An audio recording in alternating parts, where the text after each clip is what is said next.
Benjamin Pétrovert, Europe 1 Matin. Bonjour Alexandre Adler. Bonjour Benjamin. Le bras de fer avec l'Iran sur le dossier du nucléaire n'est peut-être pas bloqué comme on l'imagine. Vous allez nous donner quelques détails dans un instant. Mais juste avant, vous vouliez réagir sur le témoignage qu'on a entendu il y a une demi-heure sur Europe 1. Ce grand reporter de Libération, Jean-Pierre Perrin, qui était il y a quelques jours encore à Homs, cette ville pilonnée par l'armée syrienne. Oui, je pense que c'est un point de non-retour. C'est-à-dire que ce que nous voyons en ce moment, une ville de près de 900 000 habitants, qui est quasiment passée au fil de l'épée ou bombardée tous les jours par sa propre armée, c'est le signe tangible de la fin du régime syrien. Après cela, il n'y aura pas de retour au compromis. Il y aura probablement un éclatement du pays plutôt qu'un renversement du régime.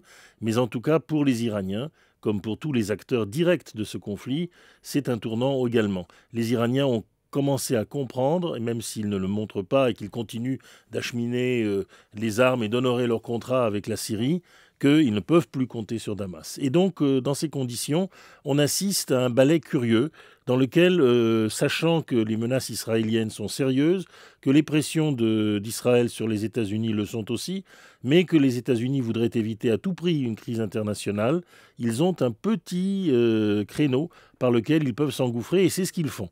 Mais attention, ils savent aussi que si ils continuent à tergiverser, Obama sera emporté par une logique qui n'est pas la sienne. Pourtant, on sent depuis quelques mois une tension palpable, une guerre qui se prépare entre Israël et l'Iran. Finalement, elle serait mise en stand-by avec ce calendrier ? Oui, si les Iraniens acceptent un compromis sur le gel, tout simplement, de l'enrichissement de la matière fissile qu'ils sont en train d'accumuler. Alors le gel à 30%, ils en parlent, c'est celui qui est le plus important et le plus décisif qui est fait dans cette usine maintenant souterraine à côté de Qom, mais il y a aussi le gel de l'enrichissement moins important mais qui est réalisé dans des sites plus connus.